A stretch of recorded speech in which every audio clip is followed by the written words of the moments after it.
Hi everyone, आज मैं बनाने जा रही हूँ कद्दू की सब्ज़ी जो बहुत ही टेस्टी लगती है।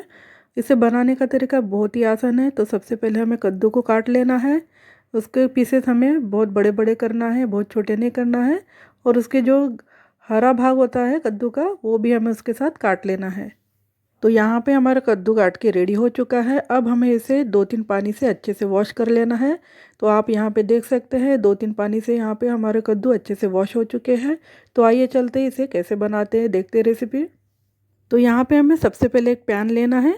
पैन में हमें खाने का कोई भी तेल यूज़ कर लेना है, आप जो भी तेल यूज़ करते हैं।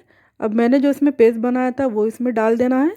तो पेस्ट बनाने के लिए मैंने प्याज का यूज़ किया था, अदरक लिया था, लहसुन लिया था, जीरा लिया था और धनिया का कुछ मैंने पत्ते लिए थे। अब सारे इंग्रेडिएंट्स को अच्छे से हमें मिक्सी में पेस्ट बना लेना है। अब पेस्ट बनाने के बाद तेल में उसको अच्छे से लाल होने देना है। तो यहाँ पे हमारा अदरक लहसुन का पेस्ट बहुत ही अच्छे से लाल हो चुका है। अब हमें कुछ गरम मसाले इसमें डाल देना है। तो यहाँ पे आधा चम्मच हल्दी पाउडर, 1 चम्मच मिर्ची पाउडर, 1 चम्मच धनिया पाउडर और नमक स्वाद के अनुसार डाल देना है। और थोड़ा सा यहाँ पे गरम मसाला यूज़ करना है। तो गरम मसाले से बहुत ही अच्छा टेस्ट आता है। अब सारे मसाले हमें अच्छे से यहाँ पे मिक्स कर लेना है। तो यहाँ पे सारे मसाले अच्छे से मिक्स होने के बाद हमने जो कद्दू यहाँ पे काट के रखा था वो इसमें डाल देना है। मसालों में 5 मिनट तक कद्दू अच्छे से मिक्स होने के बाद यहाँ पे हमें 2 चम्मच खसखस डालना है। खसखस डालने से बहुत ही अच्छा टेस्ट आता है और 5 मिनट तक हमें उसे चलाते रहना है।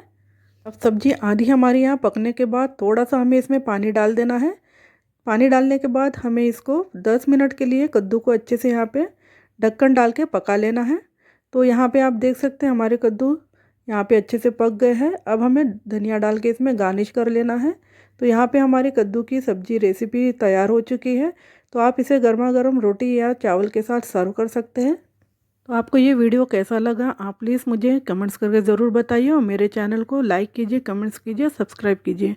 तो मिलते हैं नेक्स्ट रेसिपी के साथ, तब तक के लिए बाय बाय।